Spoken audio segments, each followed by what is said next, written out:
Hello friends and welcome back to my another video. तो आज के इस वीडियो में हम लोग जिस टॉपिक को कवर करने वाले हैं वो है एज ऑफ द अर्थ। पिछले कुछ टाइम से मैं आपकी वीडियो अपलोड नहीं कर पा रही थी, पर अब ट्राई करूँगी कि मैं रेगुलर रहूँ। तो चलिए फिर वीडियो स्टार्ट करते हैं। Different criteria have been used and various factors have been used to determine the age of the earth and the two distinct process of estimations are as follows। तो पृथ्वी की आयु को निर्धारित करने के लिए डिटरमाइन करने के लिए विभिन्न मानदंडों का और कारकों का उपयोग किया जाता है, और दो अलग अलग प्रकार की जो प्रक्रियाएं हैं वो इस प्रकार हैं। पहला है dating of geological formations and geological events by indirect methods, जो है रिलेटिव एज, यानी जियोलॉजिकल फॉर्मेशन और भौगोलिक घटनाओं का अप्रत्यक्ष विधि या इनडायरेक्ट मेथड, जो कि उसके एज के द्वारा, रिलेटिव एज के द्वारा निकाला जाता है। और दूसरा है radio active methods for determining the actual as, यानी वास्तविक आयु को डिटरमाइन करने के लिए उपयोग की जाने वाले रेडियो एक्टिव मेथड्स। तो चलिए फिर हम इसमें दो तरह के मेथड्स होते हैं, हम लोग देखा। पहला होता है इनडायरेक्ट और दूसरा होता है रेडियो एक्टिव। तो पहले हम लोग देख लेते हैं कि इनडायरेक्ट मेथड क्या होता है और कितने तरह का होता है। Indirect method, it includes various processes of determining the age like varve clocks, sedimentary clocks, salinity clock etcetera. ये जो इनडायरेक्ट मेथड है, इसमें एज डिटरमाइन करने के लिए विभिन्न प्रकार की विधियाँ शामिल होती हैं। तो कौन कौन सी प्रक्रियाएँ हैं, जैसे कि varve clock, sedimentary clock, salinity clocks, इसी तरह से और भी बहुत सारी हैं। Besides attempts were made to determine the age of the earth from the rate of cooling of the earth, from the evolutionary changes of animals etcetera. तो इसमें जैसे है समय समय पर विकासवादी परिवर्तन, यानी जो इवोल्यूशनरी चेंजेस है उससे, या फिर पृथ्वी के जो ठंडे होने की दर है उससे पृथ्वी का एज क्या किया जाता है, निकाला जाता है। तो उसमें पहला हम लोग का मेथड है warp clock method. Warp clock method, it uses the fine sedimentary deposits of glacial origin. तो ये जो होता है, इसमें किसका इस्तेमाल किया जाता है, जो सेडिमेंट्री डिपॉजिट जो होता है बहुत फाइन होता है, जो कि ग्लेशियल ओरिजिन में होता है उसका, which represents the annual accumulation of the layers marked by variation in colours and gradation in the size of material constituting the layers. तो एक एनुअल मतलब क्या हो गया, एक साल में जो भी जमा होता है, डिपॉजिट्स होता है लेयर्स का, उसमें क्या होते हैं, वेरिएशंस होते हैं लेयर्स में, ठीक है। उसके लेयर्स में वेरिएशंस होते हैं, तो कलर में, और उसके जो मटेरियल्स हैं उसमें ग्रेडिएशन होता है। तो ये उसका क्या होता है, अलग अलग चीज़ों का रिप्रेजेंट करता है, ठीक है। Geologic time ranging from 0 to 10,000 years only could be counted on this warp clock, where warp occurs as in Kashmir, Himalayas। तो 0 से लेकर के 10,000 वर्ष तक जियोलॉजिक समय केवल वार्प क्लॉक पर गिना जा सकता है, ठीक है। जहाँ पे कि कश्मीर कैसा था उस समय, हिमालय के रूप में था उस समय, ठीक है। अब हम दूसरा मेथड देख लेते हैं कि दूसरा मेथड क्या है। दूसरा मेथड है sedimentation clock. In this case the average annual rate of deposition of sediments and the thickness of all strata deposited during the whole geological history are taken into account। तो इस case में क्या होता है कि sedimentation deposits की जो औसत वार्षिक दर है, मतलब कि एक साल में जिस रेट में वहाँ डिपॉजिट हो रहा है, और जो पूरे भूवैज्ञानिक इतिहास के दौरान जितना जमा हुआ है डिपॉजिट, उन सभी के स्ट्राटा की मोटाई को ध्यान में रख के किया जाता है, ठीक है। Although this method is full of imperfections and variations from place to place, the age of Cambrian as determined by this and other accurate methods closely approach each other। हालांकि ये विधि जो है एक स्थान से दूसरे स्थान पर इम्परफेक्शंस और भिन्नताओं से भरी हुई है। हम लोग एज निकालते हैं कैम्ब्रियन का इस विधि के द्वारा, और अन्य जो विधि हैं उनके द्वारा वो एक दूसरे से क्या होते हैं, काफ़ी मिलती जुलती हैं, है ना, क्लोजली अप्रोच करती हैं एक दूसरे से, ठीक है।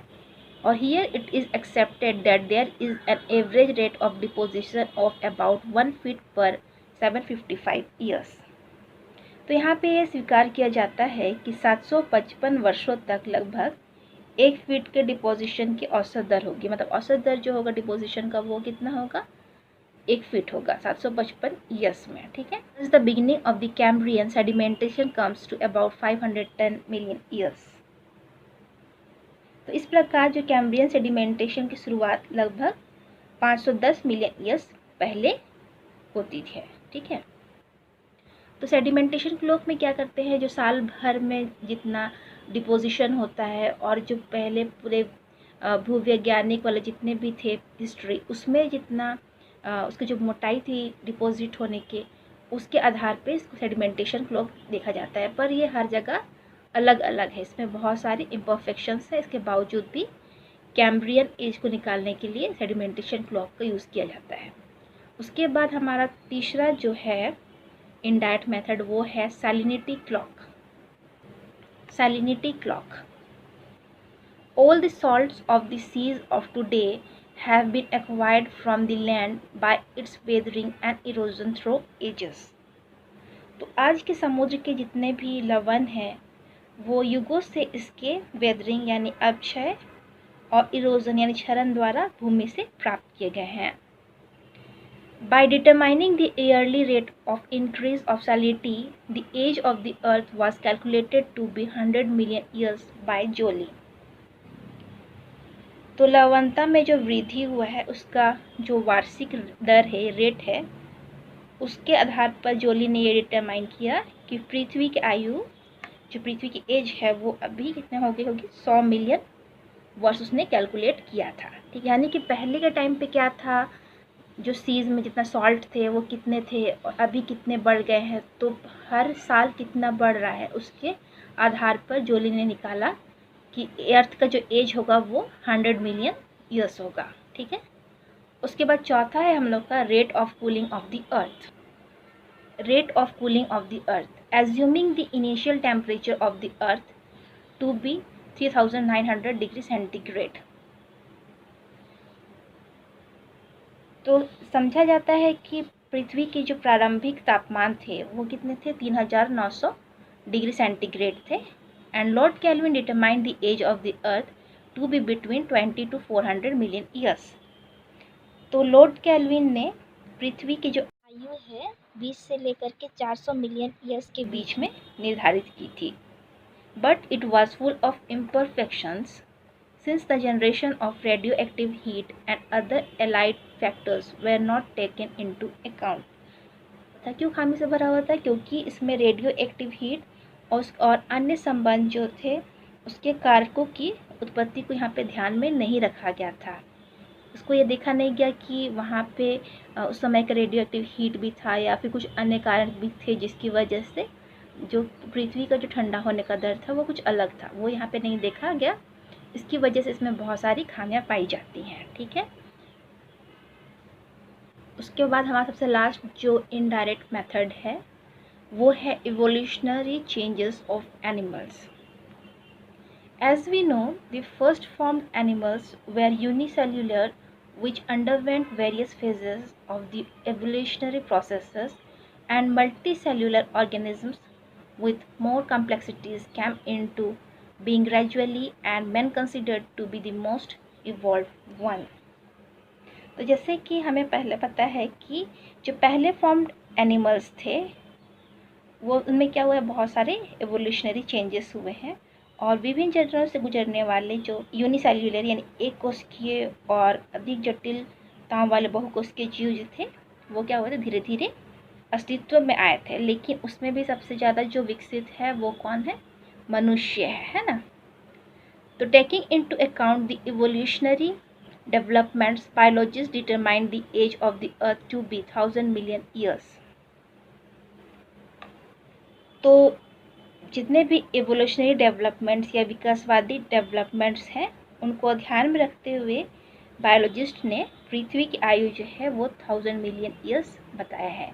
यानी कि शुरू में जो एनिमल्स थे वो कैसे थे और उनमें किस तरह के चेंजेस हुआ, और वो चेंजेस होते होते अभी हम लोग कहाँ तक पहुँचे हैं, तो इतने में कितना समय लगा होगा, उसके आधार पर यहाँ पे पृथ्वी का जो है एज निकाला गया है।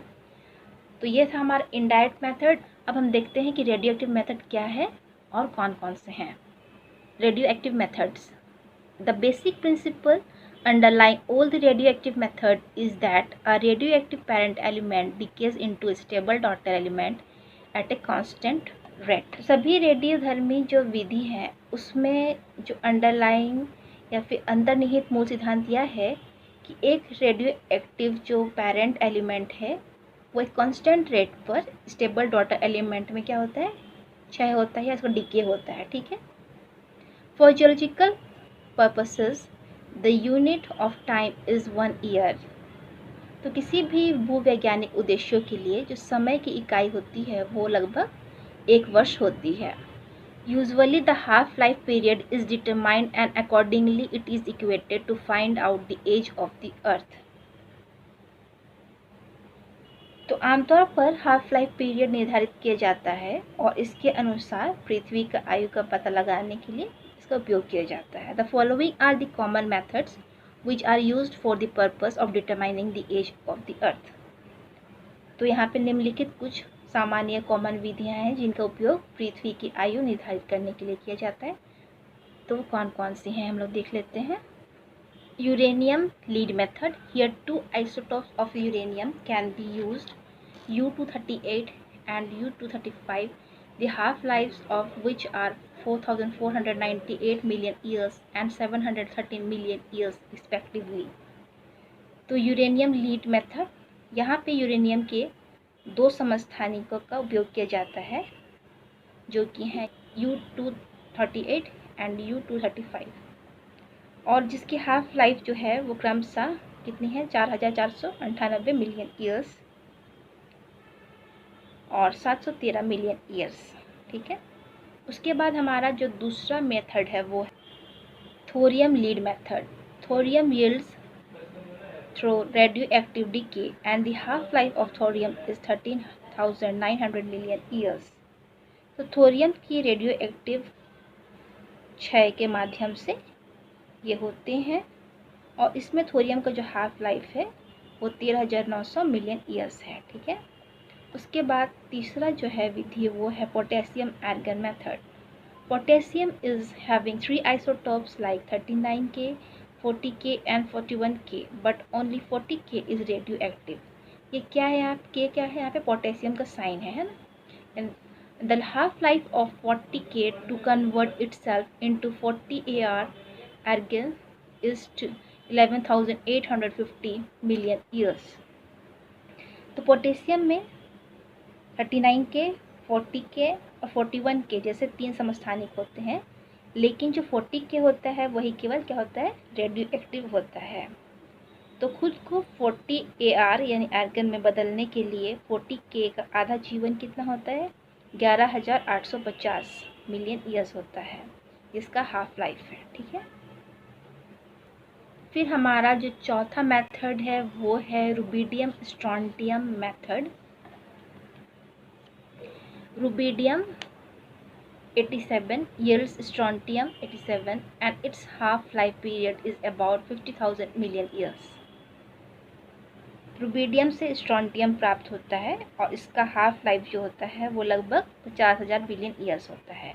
It is a particularly valuable method for metamorphic rocks and for pre Cambrian rocks. तो यह मेटामॉर्फिक चट्टानों और प्री कैम्ब्रियन के लिए एक विशेष रूप से वैल्यूएबल मेथड है। ठीक है। फिर हमारा जो सबसे लास्ट मेथड है वो है radio carbon method. The carbon C14 is radioactive with a half-life of 5,570 years. All organisms take in C14 and a constant level of this isotope is maintained by all living organisms। तो carbon radioactive का जो half life होता है वो होता है 5,570 वर्ष। ठीक है। तो यहाँ पे क्या होता है, जितने भी जीवित जीव रहते हैं, जो ऑर्गेनिज्म रहते हैं, वो इसके कांस्टेंट लेवल को क्या करते हैं, इस समस्थानिक के कांस्टेंट लेवल को क्या करते हैं, बनाए रखते हैं। At death, the C14 intake ceases and its proportion decreases at constant rate. पर मृत्यु होने पर C14 का जो सेवन होता है वो क्या हो जाता है, बंद हो जाता है, और इसका अनुपात जो होता है वो निरंतर क्या होता है, घटता चला जाता है। And this method is especially useful for dating relatively recent materials up to 70,000 years.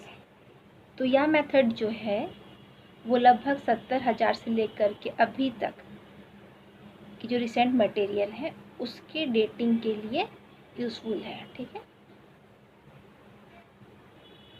The application of radio active methods for the determination of the age of the earth has been successful in the estimations, and the age of the earth accordingly comes to about 4,500 million years, that is 4.5 billion years.